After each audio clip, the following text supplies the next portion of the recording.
एक पुराने बस्ती के तंग गली में जहां पुराने सामानों का ढेर लगे थे, विक्की नाम का एक चोर अपने बिखरे हुए कमरे में बैठकर कुछ सोच रहा था। दीवार पर एक पुरानी घड़ी टिक टिक कर रही थी।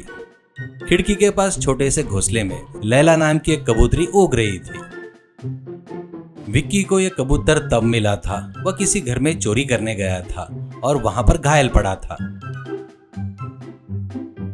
पहले तो उसने दया दिखाई, लेकिन बाद में उसका स्वार्थ जाग गया। उसने उसे धंधा बना लिया। वो रोज इसे महंगे दाने खिलाता और महिलाओं के गहने के सोने की चेन कैसे झपटनी है इसकी ट्रेनिंग देता।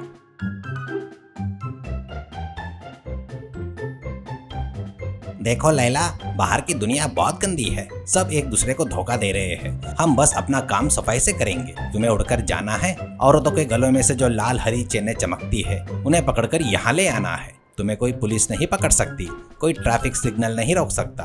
हम दोनों मिलकर इस शहर के राजा बन जाएंगे। लैला गुटुरगु करते हुए सुनती है और कुछ देर बाद उड़कर चली जाती है।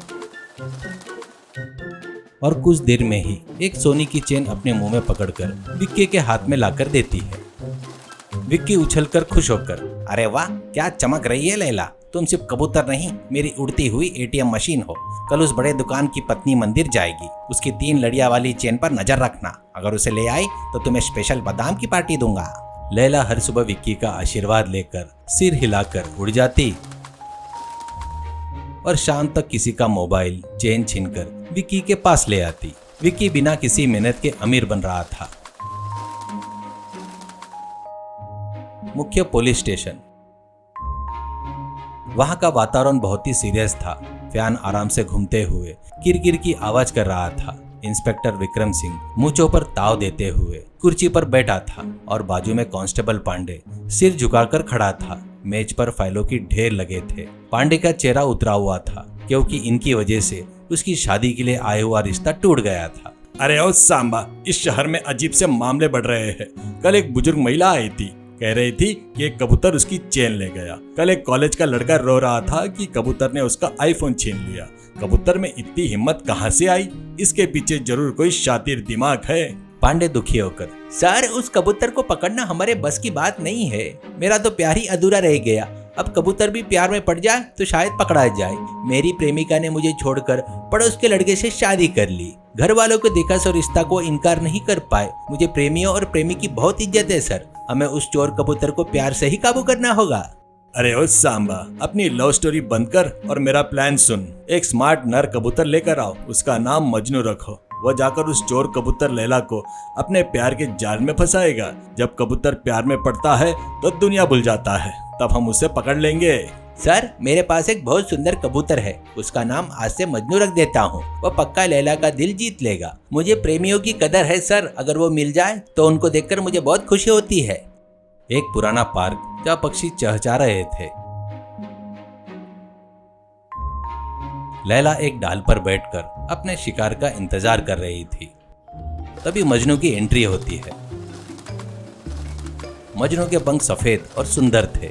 वह स्टाइल में आंखों पर चश्मा और गलों में फूलों की माला पहनकर आता है। वह लैला के पास जाकर चक्कर काटता है और गाने जैसी आवाज निकालता है।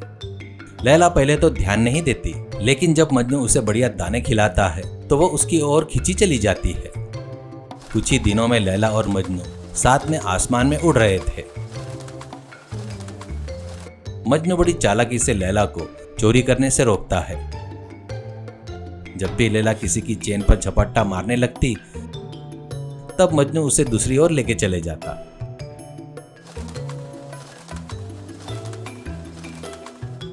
लैला को यह नई दोस्ती बहुत पसंद आने लगी और मजनू भी लैला के साथ मिलकर पार्क में पुरानी इमारतों पर घंटों समय बिताता है। पांडे दूर से दूरबीन में देखकर खुश होता है। पांडे उत्साहित होकर, सर देखिए, मजनू ने लैला को कैसे पटा लिया। प्यार इसी को कहते हैं सर। लैला अब चोरी छोड़कर बंदों के साथ घूम रही है। वो चोर तो पागल हो रहा होगा। अरे ओ सांबा, अभी ज्यादा खुश मत हो। उन्हें पुलिस स्टेशन लेकर आना होगा, तभी अपना असली प्लान वर्कआउट होगा। मजनू को इशारा करो, उसे यहाँ लेकर आओ करके कहता है। सर, प्रेमियों को जल्दबाजी नहीं करवाना चाहिए सर। आराम से आएंगे। मेरी शादी भी ऐसी जल्दबाजी में किया तो रुक गई। इस लैला को क्या हो गया? पिछले एक हफ्ते से खाली हाथ लौट रही है। सुबह जाती है और रात को आकर सो जाती है। क्या इसे कोई बीमारी हो गई? कोई चेन नहीं, कोई फोन नहीं लाती। रोज ऐसे खाली हाथ आई तो दाने कैसे लूंगा? मैंने इस पर इतना इन्वेस्ट किया है, अब ये मुझे धोखा दे रही है। देखना पड़ेगा ये कहाँ जाती है। पर ये आसमान में उड़ती है तो इसका पीछा मैं कैसे करूंगा? करके विक्की अपने आप से कहकर इधर उधर घूमते हुए सिर खुजा रहा था।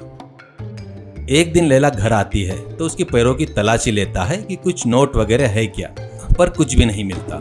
पर लैला बहुत खुश थी, ऐसा उसे नजर आता है। तो मुझे धोखा दे रही हो लैला? तुम्हारी आंखों में कुछ नई चमक दिख रही है। तुम किसके साथ घूम रही हो? क्या मेरा पूरा बिजनेस डुबा रही हो? कल अगर तुम कुछ भी नहीं लाई तो मैं तुम्हें खाना नहीं दूंगा।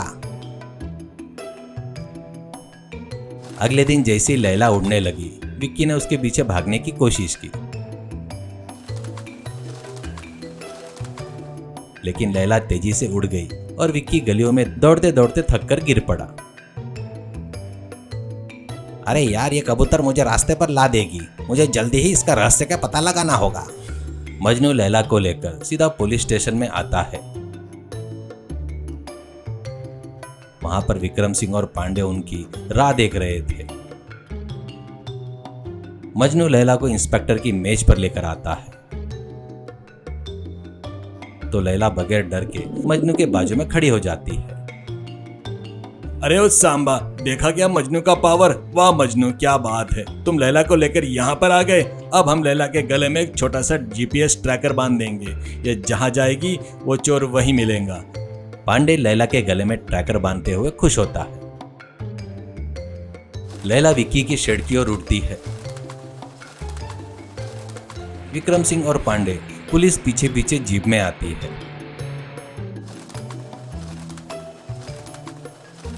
आखिर में विक्की के शेड के पास पहुंच जाती है। विक्की शेड के अंदर लैला को दाने देते रहता है। विक्की लैला को डांटते हुए, आ गई महारानी, आज भी कुछ नहीं लाई। तुझे पालने से अच्छा है तुझे पकाकर खा जाओ। तभी इंस्पेक्टर सिंह और पांडे अंदर घुसते हैं। अरे ओ सांबा, यही है वो चोर, पकड़ो इसे पांडे, ऐसा कहता है। तो पांडे विक्की को पकड़कर बेड़िया पहना देता है। विक्की चौंक कर देखने लगता है। विक्की, तुम्हारा प्लान अच्छा था लेकिन मजनू के आगे नहीं चला। तुमने मुख पक्षियों को इस्तेमाल करके अपने स्वार्थ के लिए इस्तेमाल किया, लेकिन वे प्यार के लिए बदल गए। अब तुम जेल जाओगे। सर, इस लैला और मजनू को अलग मत कीजिए सर। स्टेशन के बाहर इनके लिए एक अच्छा घोंसला बना देंगे। इनको ऐसे मिलकर रहते हुए देखना है सर। प्यार जीत गया है सर, करके कहता है। विक्रम सिंह हंसता है। विक्की को पुलिस पकड़कर ले गई और उसको अपने गलती का एहसास हुआ। पक्षियों को जो विश्वास है वो उसमें नहीं है करके वो दुखी होता है। उसने वादा किया कि जेल से आने के बाद वो सुधर जाएगा। लैला और मजनू आजाद आसमान में उड़ रहे थे। वो देखकर विक्रम सिंह खुशी से उनको सैल्यूट करता है। शिक्षा, स्वार्थ के लिए किया गया कोई भी काम लंबे समय तक नहीं टिकता। मुक्त प्राणियों को कष्ट देना या गलत काम में लगाना पाप है। प्यार और ईमानदारी स्थायी जीत दिलाती है।